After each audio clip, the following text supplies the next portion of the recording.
So, what's up? Ito na nga talaga. Ayan, preset ko na walang katimpla-timpla. Ibig sabihin, wala pang snapshot dyan. Oh, wala pang snapshot dyan. Wala pang snapshot na naseset. So, ngayon, seset ko na siya. Unang step, i-define mo muna yung blocks na naka-on sa each snapshot mo. So, snapshot 1 ko ay clean. Ibig sabihin yan, hindi dapat naka-on yung dalawa kong overdrive. Ayan, hindi naman siya naka-on. Tapos, ayan, medyo mababa din yung drive nito. Kaya, clean tone ko siya. Snapshot 2, wala pa nagbabago. Ang nagbago lang ay naka-on na yung blocks ko na dalawa. Pero dapat isa lang. So, i-off ko yung isa. Off. Ayan, naka-off na. Ay, hindi pa pala naka-on yung delay and reverb. Oh, balik lang ang snapshot to. Hindi kasi naka-on yung delay doon. Yan, on. Yan ang step 1. Define mo muna yung blocks na naka-on. Snapshot 3. Naka-on na lahat. Okay, tama yan.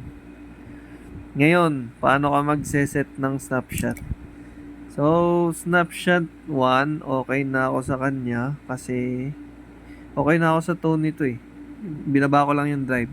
Yung base at mid, tsaka yung iba pang parameters, retain yan sa akin. Next naman ay okay na ako sa clean ko. Sa aking drive, naka-on yung Minotaur ko. Na-set ko na din siya. Okay na ako sa tawag dito, sa kanyang parameters. Pero yung amp, medyo nabibitin ako sa drive. Naka 2.0 kasi siya, so konti. Gusto ko, 4.4 siya. Paano ko siya ibahin? At paano siya kakapit kay Snapshot 2? So, una, punta kay Snapshot 2, tapos yung parameter na i-change mo ay press and hold, tapos twist. Press and hold, twist. Ayan. Iba na siya. Naging white siya. Ibig sabihin, nakakapit siya sa snapshots. Ay, yung iba, hindi hindi sila white.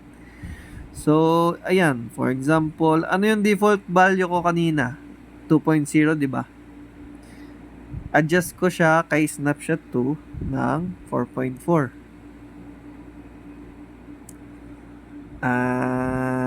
Yan. Oh, wala pa akong sinesave dyan na. Wala pa akong sinesave.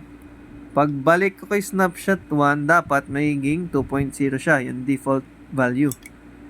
Ayan. Ganun lang mag-set ng snapshot. Madali lang. Oh, snapshot 1, ganun.